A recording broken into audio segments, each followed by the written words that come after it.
fiction, science fiction, horror, fantasy, crime, LGBT, thriller.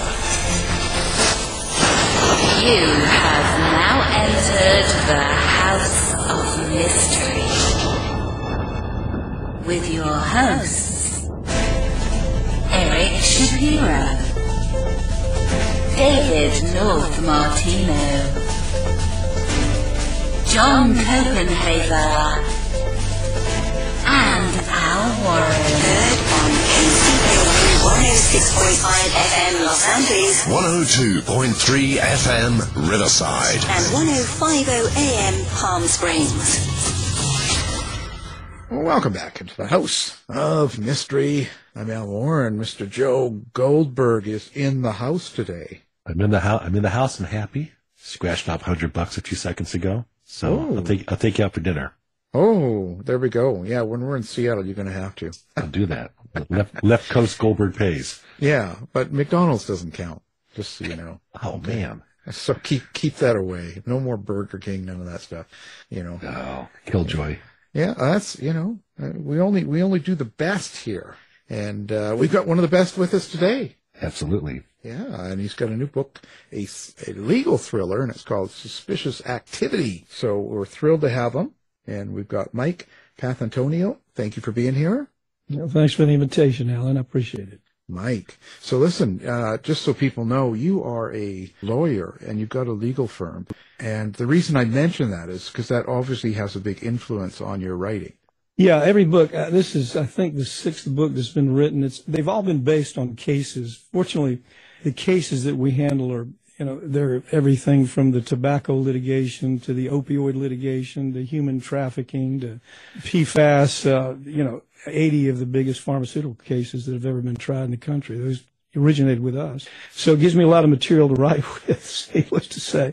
It's kind of automatic pilot because as the case is taking place, you're able to do chapter by chapter according to where the moves take place. How do you decide which you're going to base it on? Like, is there a particular reason you pick a certain case? Is it the way it made you feel or something important about it? Yeah, well, the only cases I handle are those types of cases. They're kind of the broader complex cases. But there's always, the way I evaluate a case, for example, the same way I evaluate what I want to write about with a book, is it's hard to evaluate a case until you see the documents, until you understand what the conduct has been, until you see the emails, until you see all the awful things that have been written when people were writing during time they never thought it would be discovered.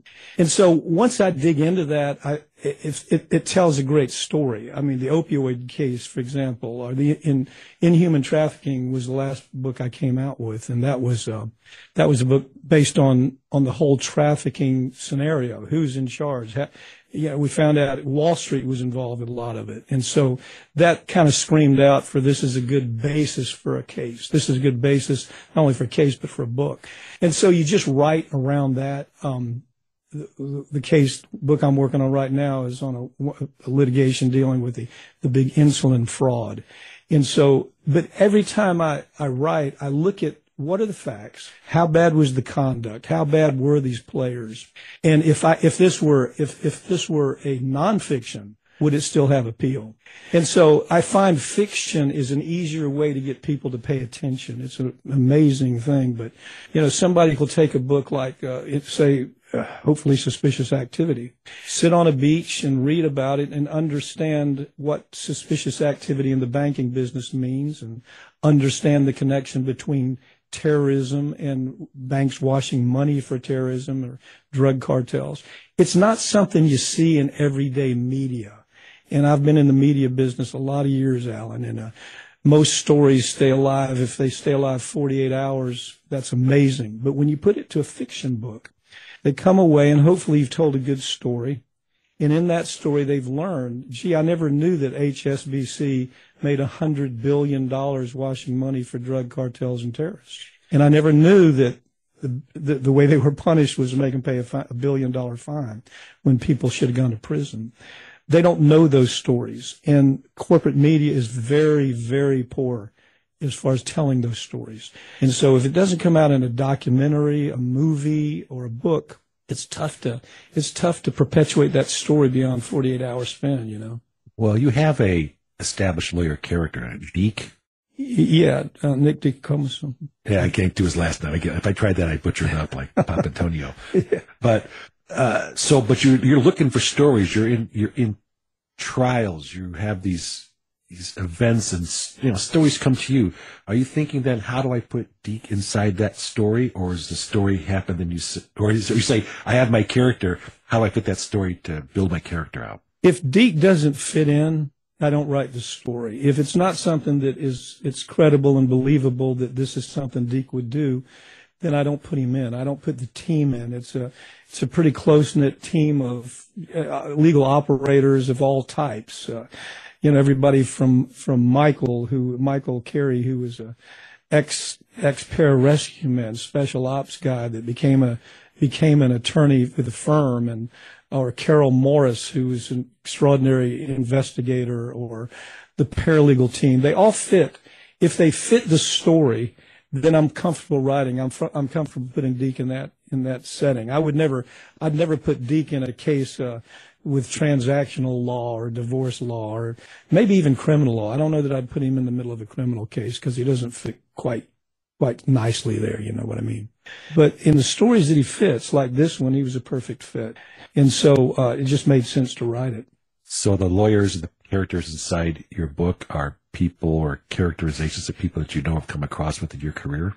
Well, they do. They're all composites. Actually, Deke is a composite. He's a composite of a couple of really extraordinary trial attorneys that I've worked with and against over the years. Everybody in the book, Carol Morris was drawn on an investigator that actually works for this firm and has for almost 40 years. The paralegal team, these are actually people that I work around. Change the names. I change the names and I give them a different description, but they're people that are real. I mean, they actually do these things.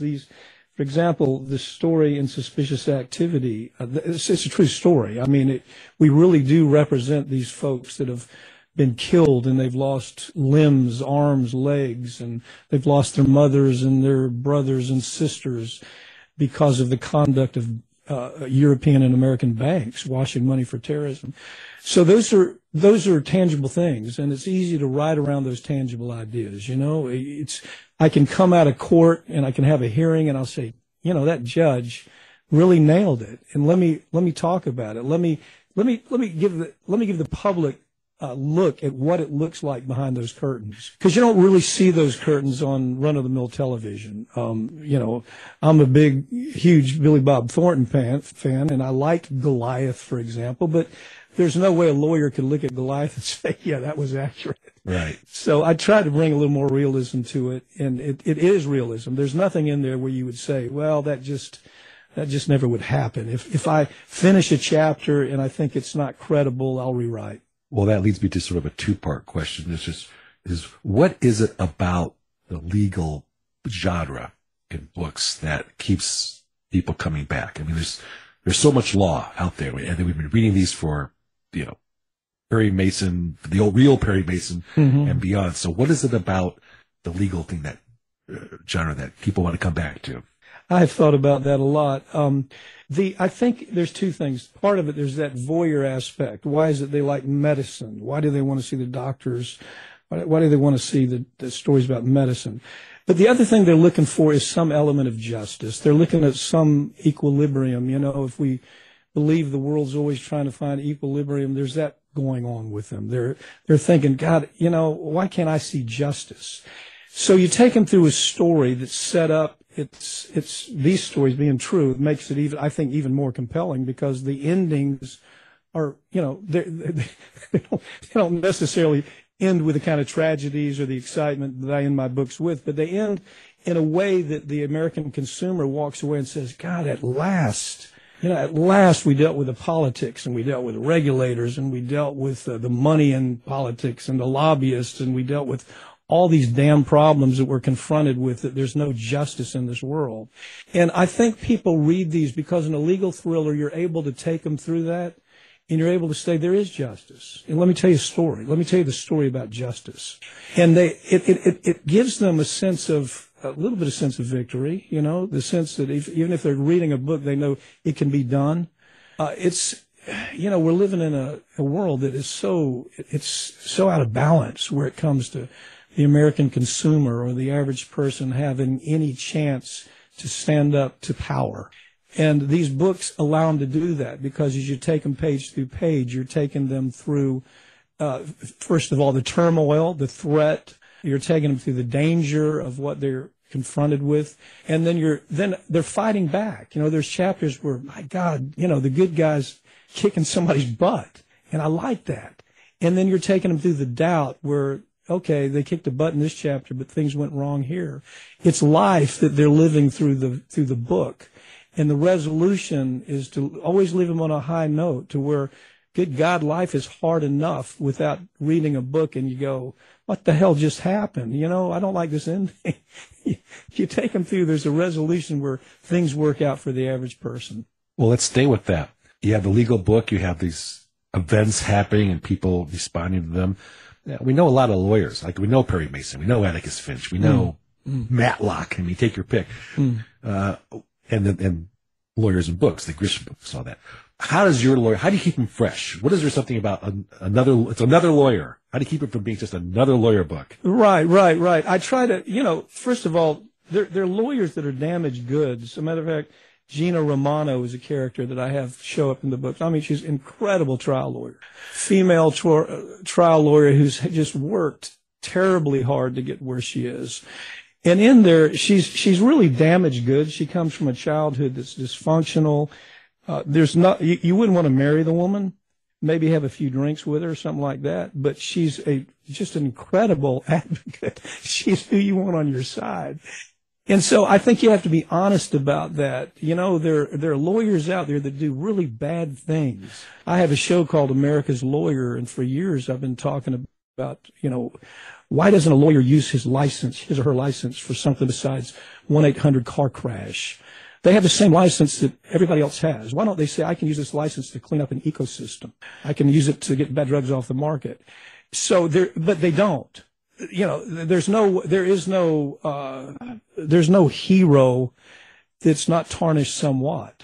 And so I don't try to make Deke, for example, into an untouchable hero. He's an interesting man. He's somebody you'd want to call your best friend. But even in that, he has his issues. He has hubris. He's got all types of issues that have to be dealt with, and they surface in the book because there's no way that readers going to accept an Atticus Finch. I wrote a book one time called In Search of Atticus Finch. That was actually titled the book. Yeah. And so in that book, I was trying to understand what makes him so different. Well, he was a creation. And are they out there? Yeah. Do I see them that often? No, I don't. But they're there, So who is Deke to you, and what kind of relationship do you have with him? And I mean that in the sense of, do you hear him? Do you see him when you do dialogue? Is it like a movie? Yeah. For sure. I built a lot of Deke around my life. Deke was raised, he was raised by their families. That's how I was raised. Came up kind of rough. I did too. There's things I can relate to about Deke that make it legitimate when you see Deke angry. What is it that drives anger with Deke? What is it? Why does he have this sense of compassion for other people? Well, it's his life experience, and so you have to draw some of that. So I take a little bit of myself. I take a little bit of other lawyers that I understand really well. When they do things that I don't agree with, I understand, okay, I don't agree with that, but I understand why you're doing it.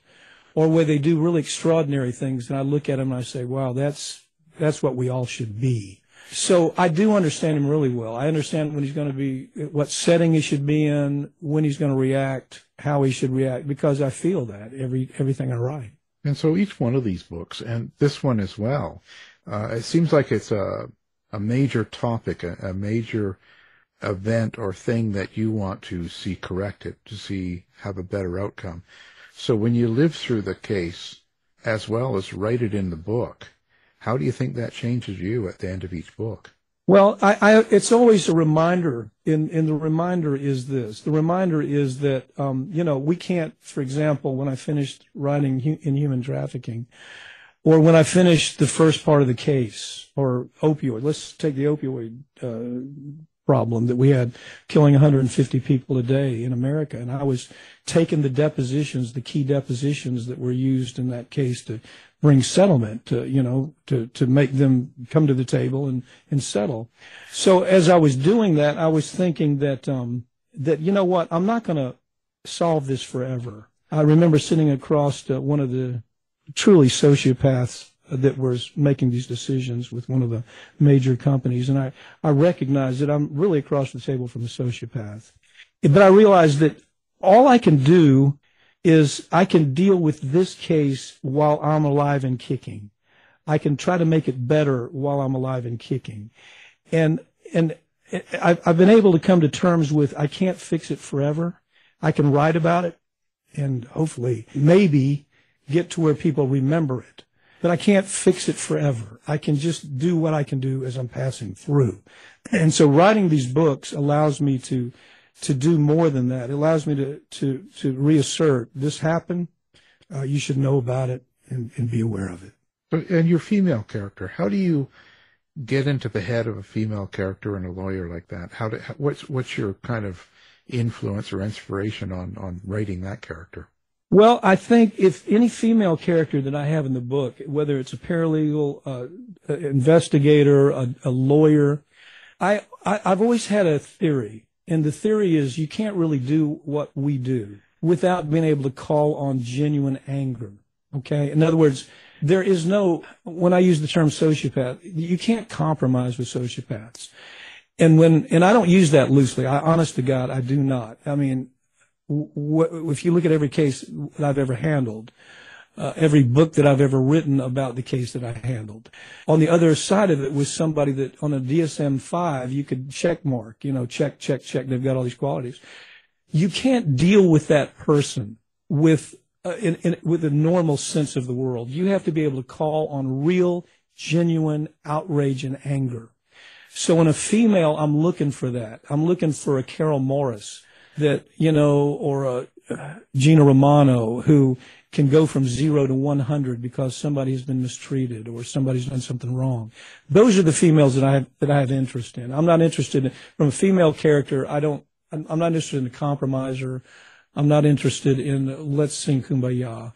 I'm interested in an attack individual that knows how to attack and knows how to use that anger in a very positive way. So that's the feature that you'll find in most of the women that I write about.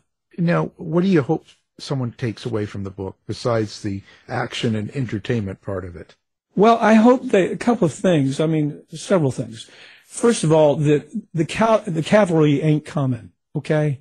We grow up with this notion that, the wagons are turned over, the bullets are flying, the pioneers, they're out of food, they're out of ammunition, the kids are screaming, the women are running for cover.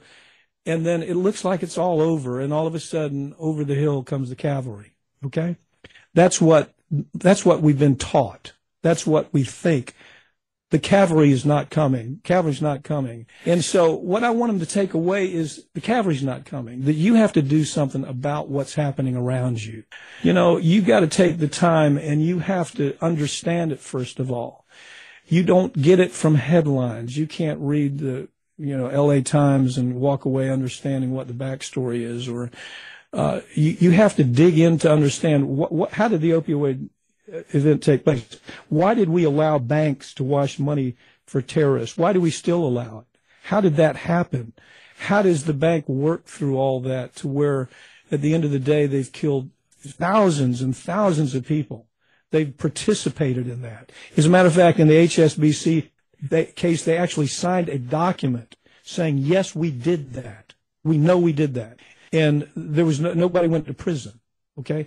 Well, so I want to ask, why did nobody go to prison? Why have we treated these white collar criminals so differently than we have the child out on the street corner selling 3 ounces of marijuana who may go to, prison for life if he's done it 3 times? Why is that?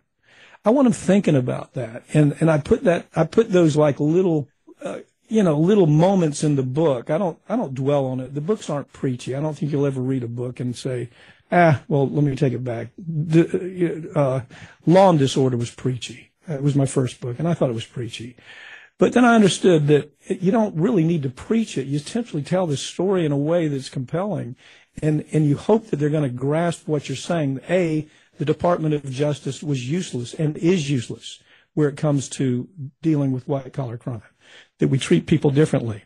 There are no regulators out there looking over the shoulder to find out if banks are washing money that's resulting in American deaths.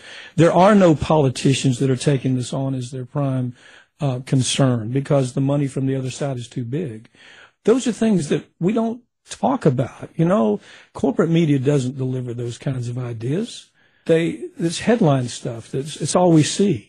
And so hopefully you look behind, you read a chapter and you think about that chapter and you've heard some of the things I'm talking about, that there was no regulation or the regulators were commandeered by the industry. They were commandeered by the banks, and they actually ended up working for the banks, not for consumers. But that's not stuff we think about every day, is it?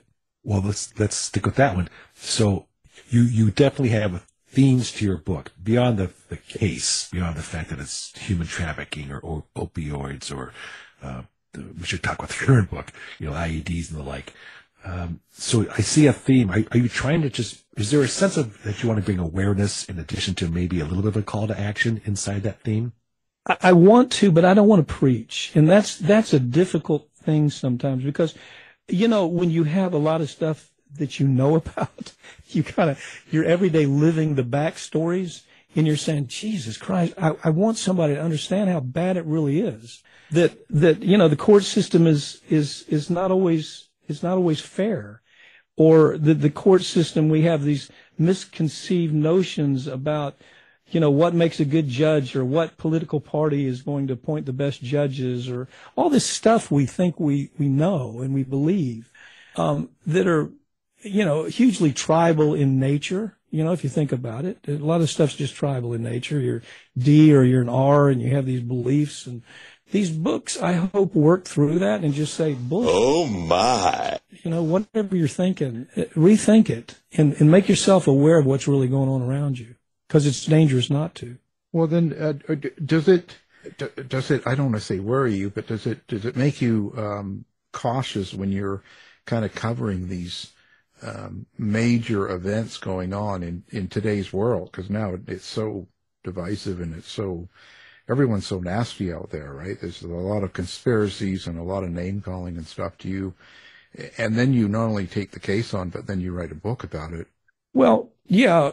I mean, I probably, corporate America, I'm not their favorite. Yeah. Matter of fact, I've actually found emails and memos and that type of thing, and talking about how I approach a case, how I approach depositions, what to do to put me down, what to do to have the judge, get me knocked out of the case. There's all kinds of stuff that goes on like that. They don't like the books. I can tell you that.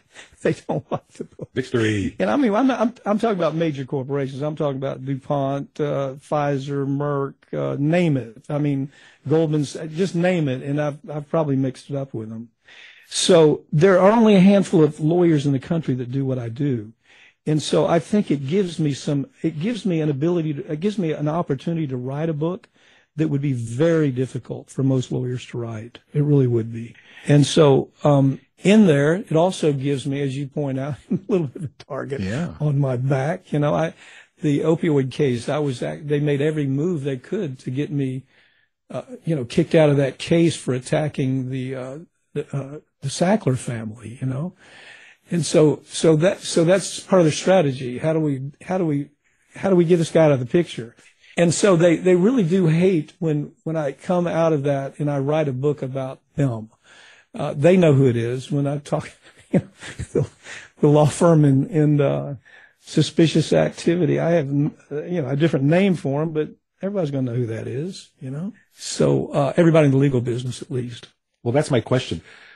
You're of real life events, real companies, real people. How sensitive are you for the libel, defamation, real life taking facts and putting in the fiction world? Oh, I'd be delighted to have them sue me, because it allows me to take their cross-examination and depositions, and I get to find out the story behind the story even in more depth.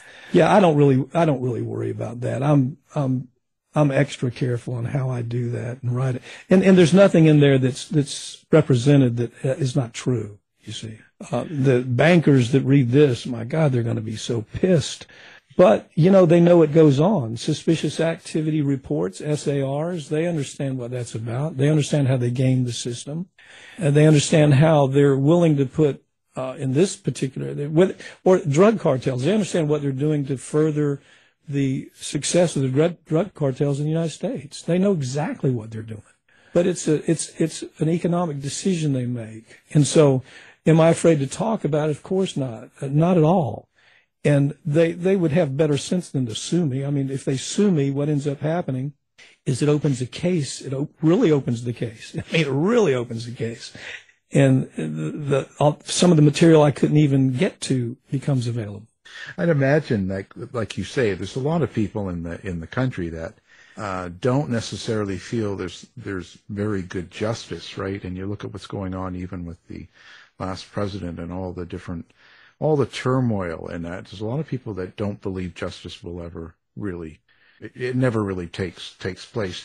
Do you actually change the endings or change some of the things in the book to make it so that there is justice? Yeah, I don't know. Actually, the books always end. I'm trying to think of that. As you were asking that question, I kind of thought where you're going.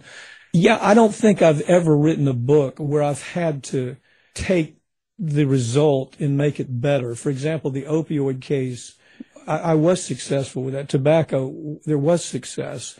Human trafficking, partial success. This case, suspicious activity, gets the closest to what you're saying. Because on suspicious activity, the case against the banks up in the Southern District of New York has been dismissed, and it's up on appeal right now. So I had to anticipate where I thought it was going to go, and I had to end it with the idea that a law firm can go after these banks under a law that's called JASTA, J-A-S-T-A, which is a broad law that's there to protect, as it's called, the Justice Against Sponsors of Terrorism. It was written by our legislators after 9/11. And so it's there to protect people from this very thing. But the idiots that have looked at it, the judges that have looked at it, haven't had enough sense to apply JASTA. So we're having to take it up on appeal to do that. So, but I end this book with what I believe his resolution is going to be, and that is success. I mean, how do you protect a bank? How do you say that the very legislation, JASTA, the very title, Justice Against Sponsors of Terrorism, how do you say that does not have application to a bank who knowingly and admittedly signed a massive document saying, yes, we did that. Yes, we agreed that it resulted in deaths of American soldiers and contractors. Yes, we made $1 gazillion doing it. Yeah, we did all that. But the bank that does it doesn't fall within JASTA. So that's what's up on appeal right now. That's depressing. I'm intrigued. Thank you. Off I go.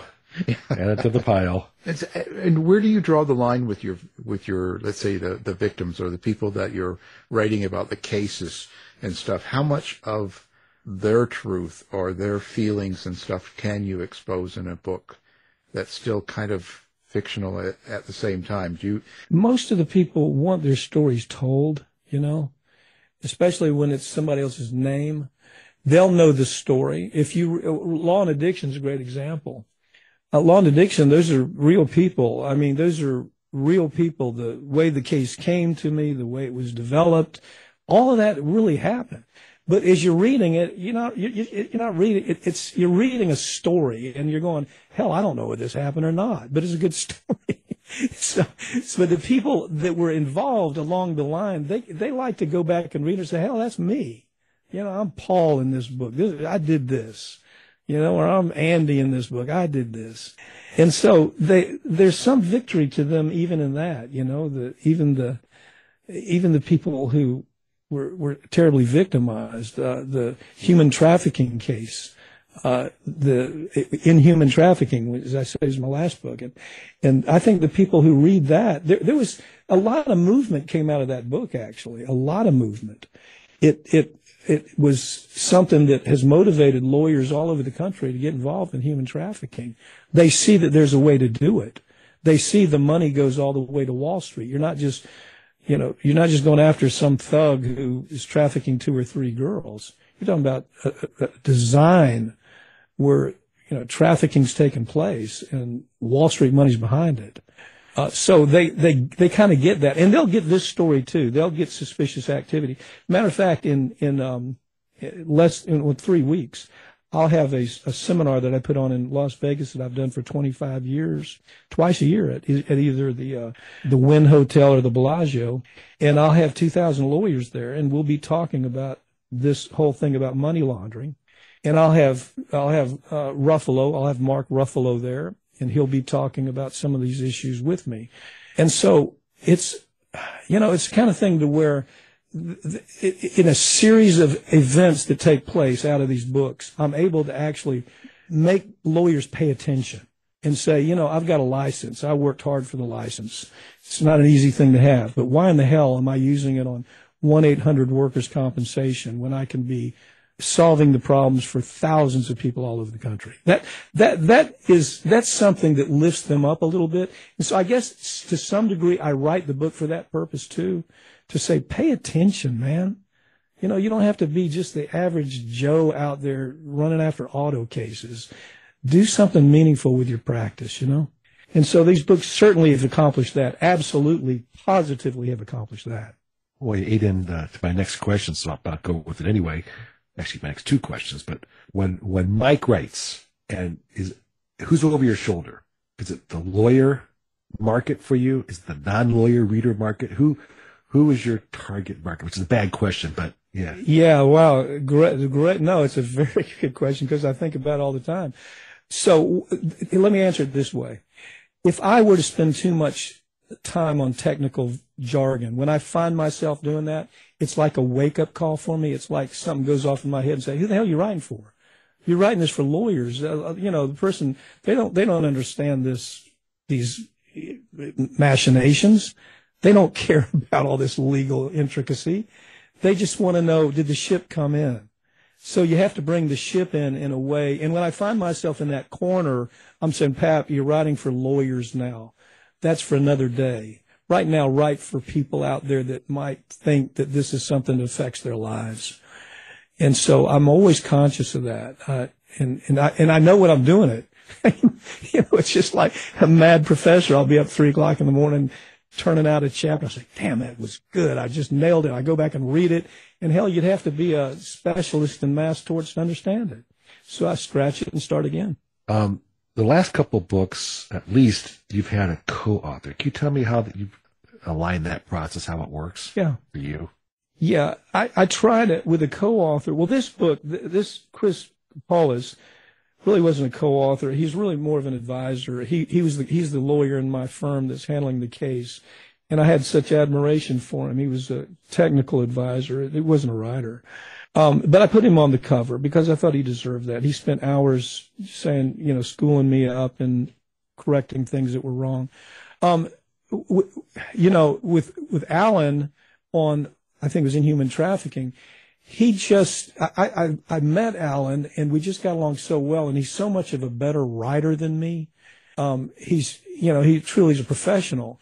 And I would talk to him and I'd say, well, Alan, what do you think about this idea, that idea? And I just finally said, well, let's do this book together. I mean, the guy's an extraordinary writer. And,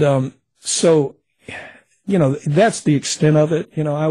I think people are a little bit arrogant when they don't do this all the time. This isn't my day job.